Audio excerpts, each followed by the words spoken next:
आप सब भैया? आई होप बहुत अच्छे होंगे भैया। आज हम बात कर रहे हैं भैया पावर स्टार पवन सिंह जी का भैया वो गाना भैया जो चुरा के तेरा दिल ले गए। तो भैया happy birthday song Pawan Singh ji का आ चुका है भैया। और गाना भैया आते ही भैया तहलका मचा रहा है भैया यूट्यूब पे भैया।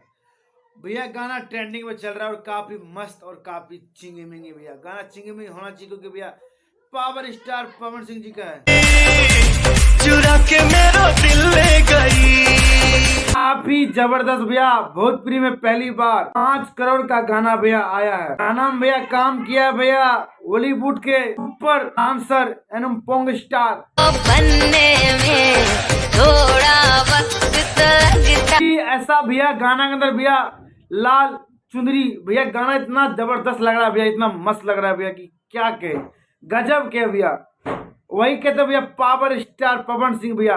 अब भैया हमारे यूट्यूब की चैनल की तरफ से भैया पवन सिंह जी को हैप्पी बर्थडे के भैया शुभकामना देते भैया। इसी अपने फैनों के दिल में भैया राज करते रहे भैया। हमारी तरफ से हजारों की लाखों साल जिए भैया। और इसी तरह भैया भोजपुरी में भैया राज करते रहे भैया, क्योंकि भैया आपका फैन भैया भोजपुरी में नहीं है भैया पूरा।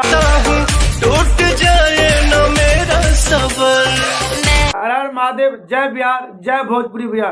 फिर मुलाकात होगी भैया अगले वीडियो पे, तब तक के लिए।